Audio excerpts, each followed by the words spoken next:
Welcome back to My First Stage, where we talk about everyone's first stage story, how they got booked on their first stages, and how they use it to grow their business. I am here with recovering college professor turned communication coach, Tim Newman, host of the Speaking with Confidence podcast. And he's going to tell us all how to start speaking with confidence and how he got started. So, Tim, thanks so much for hanging out. Sarah, thanks so much for inviting me. But we're gonna have a good time. Always do. I so usually I have someone fill out a form that tells me all about their story, and I didn't have you do that because I asked you yesterday if you would do this with me. But I know a little bit about your first speaking experience, Mhm. and it was messy. Yeah, and before I get into it, that wasn't the only time that happened. Speaking. Okay, tell everyone what happened. Okay, so the very first time I got in front of a group of people to speak, understand this is back in 1989, so this is long before I was born. anybody around here was born, except for me, I think. And I had just gotten out of the military. I had been an athlete. I'd been leading people, over last 3, 4, 5 years. And when I got out of the military, I went to college, and Sarah, as you know, everybody has to take this wonderful human communications course. Doesn't matter what school you go to, and it's as awful now as it was back then. You don't really learn how to really communicate, and shows up on my freshman schedule, and I'd say I don't need this. I already know what I'm doing, and I drop it. And my advisor says, come my senior year, says, Tim, if you want to graduate, you have to take the class. Um, And what you don't know, Sarah, I don't know if you know this or not, but you and I both graduated from Towson, and so it was at Towson that this happened, I don't and, think they had. I didn't have to take that course though, so they must have changed it. I you're took a welcome. different. I took like a Eh, some kind of public speaking class yeah, for my communications major. yeah, but you're welcome. They probably said, "Okay, that's enough. We're not doing that anymore." We're tired of cleaning the floor. Exactly. So, anyway, I took the class, and all you had to do was give a 5-minute talk on something. I can't remember what it was, but, I've got, transparencies, because this is before PowerPoint. This is really before laptops and all that other stuff. And so I put my transparencies on the desk, and I square up to the class, and I get ready to talk, and I literally threw up right there in front of the classroom. And so that was how my speaking career started. And it's just been downhill from there. It really has. And I say this, that wasn't the first time. I mean, that wasn't the last time. It was the first time. Wasn't the last time I threw up at a speaking event. That is horrible. It's that's my life. That's my life. So Yeah. we had Mhm. one of the first episodes, it was, Marianne Hickman, and she Peter Pants on Love her. stage. Oh, Yes. One of my favorite conversations I've had just because amazing. So now we've had Peter Pants on stage and we've had Throw Up on stage, and if someone wants to, like, finish up the trifecta, that's so call me if you've ever, like, shit yourself on stage. So how did you? Because like, you teach people how to yeah. communicate confidently, Mhm. and you must have, at some point in this journey, gotten more comfortable with public speaking. What did that look like? What did you have to do in order to be confident speaking and keep your lunch down? Sarah, that's such a good question, and it was a long road, and not easy, and the honest truth is there are times, well, let's just put it truthfully, every time I get up on stage, I'm nervous. Um, Mhm. that's just the way it is. I think that the nervousness has gone from afraid to speak to the nervousness, am I providing the value that the audience needs? So that nervousness never truly goes away. It changes and adjusts, but that was really a long road. I had always wanted to be a teacher, ever since I can remember, back in high school, back in the, early to mid '80s, and so I had to figure it out. If I was gonna be a teacher, I had to figure it out, and the only real formal training I had was that one stupid class. And so I searched people out. I talked to people. I tried to get help from other teachers, principals. I started teaching in high school, and it didn't really go real well. But the more you do something, especially speaking in front of groups of people, the more comfortable you're gonna be because it's like riding a bicycle or driving a car. The more you do something, the better you're gonna be. Now you're still gonna make those mistakes until you get the training, and honestly, one of the times that I knew that I really needed to get better was when I was teaching in college. One of my best students was came up to me in tears. I mean, she was so upset, and she said, "You know, Dr. Newman, you keep telling us that to stop saying the uhs and the ums and the filler words, but you don't tell us how to do it." And that was a real light bulb moment for me that I had to go back to the drawing board and start to figure out and create a plan and create a structure or a framework to really truly be able to help students. And so that was probably 2008, 2009 of my career. So we're talking 20 years later after that first one, getting better, but still not getting to the point where I was able to truly help other people. So what was that's something that a lot of people struggle with. I Mhm, am one of them. For me, it's more like than ums and uhs.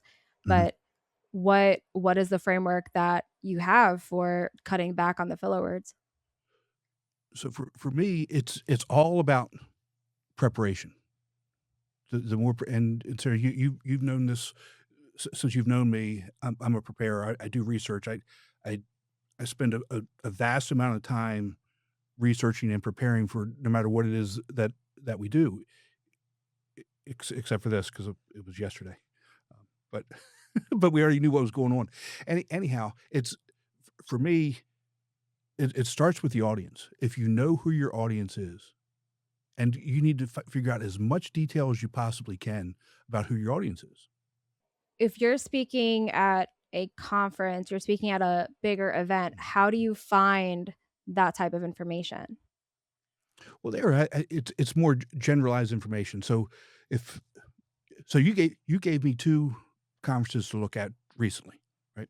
And what do you think I did? I pulled up the Research. I pulled up the research, and I actually applied to one of them already, right? Pulled up the research, and so who is this targeting? And then you start looking at uh, who are who are different members of this organization, and pick out, 10 or 15 people on LinkedIn that are members of this organization, and you start to see some other common denominators. So you don't have to actually know each person individually or specifically, but know what the organization's about and what some of those interests of the people that attend these conferences are about, what their knowledge base is, where they went to school, where they study, what's the purpose of the conference. Is those things are all really, really, really important, no matter what it is that you're going to talk about. I feel like one of the data points that I see often if I'm looking at a conference website, Mhm, it'll tell me, like, what career level a lot mhm. of the Yep. attendees are. Like, it's C-suites, it's manager level, whatever it is, and Mhm. that can give you an idea sort of about, like, age of the Yeah. attendees, because generally, the higher in your career you are, the older you are. And you have a very specific kind of niche because you speak about the generational differences when it comes to communication. Mhm. So if someone is going to speak at a conference where it's a lot of like older professionals, they have to communicate differently versus if they were going to a very young conference. Like the Correct. Gen Zers of the world have a Mhm. very different way of communicating. Yes. Talk about that. What do you have to do differently when your Oh. audience is older or younger? That is again, that's such a good question, and it's from my perspective, that's where I talk about me in particular, my generation has really kind of fallen off or failed the younger generations because we haven't really made that attempt to reach out to figure out how they communicate or why they communicate or why they think or do the things the way that they do. Now, I'm I'm a little bit different in that that's I spent my entire career working with young people, and so it's much easier for me to understand the trends, understand how the hows and the whys, even though I'm not necessarily perfect at it, and I struggle with it at times. But to when you're speaking with different age groups and you're trying to bridge that gap from one age group to another so that they can communicate, that's where you have to actually get those 2 groups of people in the same room and have them talk to each other and facilitate that conversation. One of the things that I like doing is working with the Gen Xers, my generation, and getting them to understand why they should maybe have a Gen Z mentor, right? And kind of flip that script. What are a few key things you've learned when it comes to communicating with Gen Z? Like, the specifics Wow. about that generation Yeah. that really differs from any other one? Yeah, so that's I made 2 real big pivots in my educational career, teaching. One of them was when social media first came out or became bigger, and the second one was when I realized that the way I was, connecting or relating to Gen Z wasn't working. And I mean, I've always had good relationships and connected really well with my students, always. Um but what I was doing wasn't working, and I was really, really frustrated. I had just changed institutions. I'd been at a new institution for about 2 years, and I was so frustrated because it just wasn't I just wasn't connecting with them. And essentially what I did was over the course of about 2 months, I took about 15 kids out to lunch and just started talking to them. Started building trust. That it's essentially what it was, is I started building a little bit more trust and trying to ask questions to understand where they were coming from, why what I was doing wasn't working, what I could or should be doing that was a better way to connect with them. And that really kind of transformed the way I taught. So I went from being, I was never a strictly lecturer, but I went from being a PowerPoint lecturer to a conversational lecturer and hands-on in classroom type of activities. Small group discussion, much more small group discussions, walking around monitoring things, and building that trust with the Gen Zs at that point was so much easier because if I said I was go if I told them I was gonna do something, they saw me do it, right? As opposed to, um, before, I just did things, right? If I said, "You can push back on me," and "Sir, you know this, you can tell me things, and I'm very open to hearing feedback." Very open, and my students didn't understand that, and so I would ask questions, and they would sit there with the bobblehead look, and I would get upset. Give me the feedback." That's one of the things that makes me a little bit different. That's one of the things that makes that generation a little bit different. They want to engage. They want to give their ideas and their opinions, but they feel like our generation isn't open to hearing it. I'm, like, kind of on the cusp. I am a baby millennial, so I have some millennial tendencies and I have some Gen Z tendencies, and I guess Mhm. that's kind of where I skew more Gen Z, because the reason I don't like public speaking as much as people might think I do because of how much I do it, is I don't like lecturing. Yeah. And anytime I'm on a stage somewhere, I try to turn it into something more interactive. I try to turn it into a workshop style. And I didn't Mhm. realize that was maybe an age thing. And that's Yeah. like a Gen Z thing. Yeah. It really is because it's what they don't want is kind of what you said earlier. They don't want, you know, the old guy or the old girl up there just telling them, just giving them information. Mhm. They wanna be able to engage with that information, ask questions about it, understand it. And so that that may slow the learning process down from from the standpoint of the amount of information that you cover, but they're gonna have a much better understanding of the information that's actually covered. So if you're speaking to like a Gen Z audience, make it interactive and Engaging. don't try to, Mhm. yeah, don't try to overload with information. Yeah, absolutely. Have some form of engagement in there.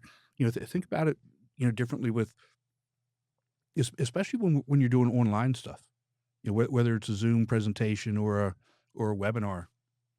The whole idea of having people put an emoji up or putting something in a chat.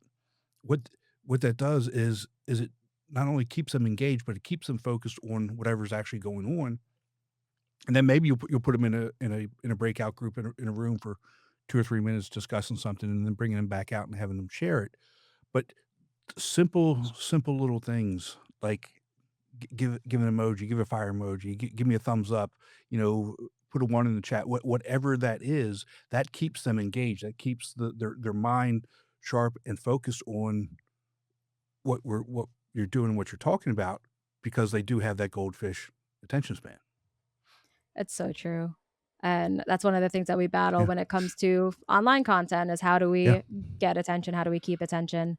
Mhm. Have you found any really great ways to get attention off the bat? Like when you start a presentation, when you start a podcast, when you start something that you're doing, how do you start it in a way that's going to get people to want to continue to engage with you or watch what you're doing? So I've got 2 different ways, and it really kinda depends on the audience and the atmosphere. Either I ask an engaging question or I tell a joke. I end with a napkin and have them write I have them write the I tell a story about, uh, companies that started based on a napkin, like Southwest Airlines, like Virgin Air, like, DreamWorks, whatever it is.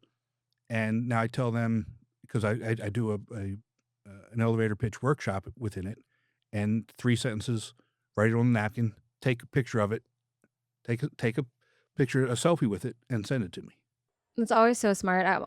I feel like one of the things I always wanna do is figure out an actual exercise that the Mhm. people can do, and I'll have worksheets, I'll have something because that they're also that helps them remember. It does. Have you had any, like, really cool interactions following that of people I I had someone come up and ask me to autograph the worksheet. But have you ever had, like, a cool interaction afterwards of someone that reached out to, like, "I still have this napkin," or something, like, anything came of it? Here's the coolest thing that's ever happened to me, ever. One of my strengths is building connection and connecting Mhm. other people. That's what I do. Last year, a group of former students who they've known each other obviously for years. They do a buddy trip every year, and they all turned 40, and they came to visit me. Oh, How do you get cooler than that? oh, how'd that go? What happened? That was so awesome. I love them, like you're my adopted daughter, they're my adopted sons. It's Yeah, that's to me, that is success. That's success. I love that. You had mentioned, like, your thing is connections, and you do have a book about connections. So, what is that about, and how does it tie into public speaking or Wow. speaking in general? Yeah.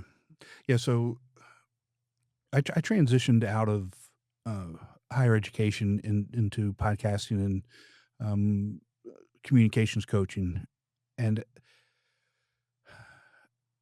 I was thinking about my career and the good, the bad, the ugly, and one of the things that I continued to come back to was what I did well and what I didn't do well, what I should have done. One of the things I did well is, like I said, I'm a connector. I help people. I help people and point them or put them in positions that they're gonna be successful. I'm really good at that. What I'm not good at is putting myself in the same positions I put other people in. So, I'm a do what I say, not what I do person, and I look back on my career at times where if I had just done 1 or 2 things, if I just made 1 or 2 phone calls or just made 1 or 2 more conversations happen, what would my career have turned into? Um, where could it have taken me? And what I realized was that there really, um, You can have both. You can be both a connector, somebody who helps other people and puts them in position, as well as a climber, somebody who works on your own personal growth and promotion. You don't have to be one or the other. And that's really what the book is about, is taking the best of both and getting rid of the worst of both to becoming the, um, the person that not only helps and provides value to other people, but also grows your own influence and leadership and career. And all of the millennials like me now have Best of Both Worlds by Hannah Montana in their head, so thank you for that. Or maybe that's an ADHD thing, millennial/ADHD thing, I don't know.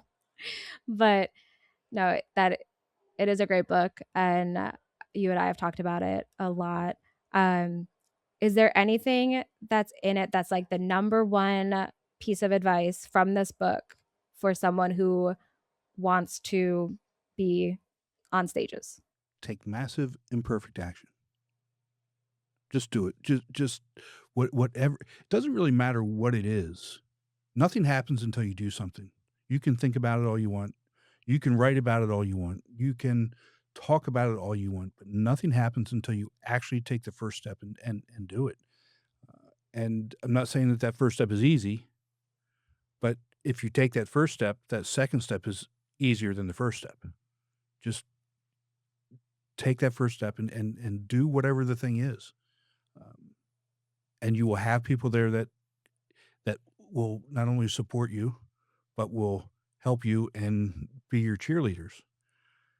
You can't have a cheerleader if you're not actually taking that step forward. And then you are a cheerleader for so many people. What is the best way that you can be a cheerleader for the people in your network that really connects you with them? Well, that's a really good question. You have to know your people. You have to know who they are, what their goals, dreams, aspirations, strengths, weaknesses. You have to know them and put them in the position for them to be successful. That's the key thing.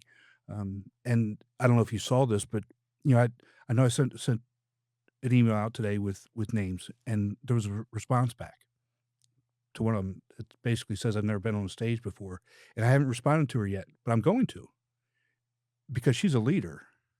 She may not be have been on a stage, but she stands up in front of people and leads them. And she has that quote unquote imposter syndrome about being on a stage. And I'm going to encourage her to reach out to you and schedule the freaking meeting and have the conversation and take that step forward. But so I tell people a lot, I don't surround myself with yes people. I want somebody who's going to challenge me and say, So you that's why know, you keep me around. that's why I keep you around. You're going to do it. If you want to get better, you got to do this. Right. Y'all, I mean, seriously. all of our meetings, like, Uh-huh. so I don't think we even said this, but I Uh-huh. I produce your podcast, Mhm. Speaking with Confidence. Right. And you and I will get on a call every couple of months. Not it's not all the time. Every single time you get on that call really anxious about all the stuff you need to do, and you leave Mhm. that call even more Even more anxious anxious. Yeah. Uh-huh. about all the stuff that you now have to do on top of all the stuff you had to do. Yeah. I've been wondering why you keep me around. But that's what you have to do, though. That's what professionals do, and that's what friends do. That's what you know. And Sarah, I consider you really part of the family, but that's what you do, because I'm not helping, and you're not helping anybody if you're a yes person. That doesn't help anybody. If they've done great, yeah, tell them they've done great, but also push them to do the next right thing or the next great thing, or the thing that's going to get them over that hump. Those are things that have to happen. I don't remember who said it. I think it was from a show or something, but it's like you don't um it doesn't pay to surround yourself by people that tell you what you already know. Why would you pay somebody and then not follow their instructions? Here, Yeah. why would you ask somebody for help and then say, "No, I'm not gonna do that. I know better than you anyway." Right? That doesn't make any sense. It goes back to what we talked about earlier in if you know who the expert is, if you don't care how old you are, I don't care what your background is, if you know something, if I'm talking to somebody else and I know that they know something that I need to know, I'm not gonna go ask them and then disregard what they're saying and then continue to do it my way. That doesn't that's nonsensical. I love that, and I love getting to hang out with you. And where can people find your podcast, find your book, all that fun stuff? The best place to find me is at my website, and that's timnewmanspeaks.com. You could get a free ebook, Top 21 Challenges for Public Speakers and How to Overcome Them. That'll put you on the email list. Send out an email every week about the podcast related episodes and that sort of thing. Awesome. Well, thank you so much for hanging out with me. Everyone that's listening, thank you so much for tuning in. Sorry I missed last week. And come back next week, hopefully, for another My First Stage story. Talk to y'all later.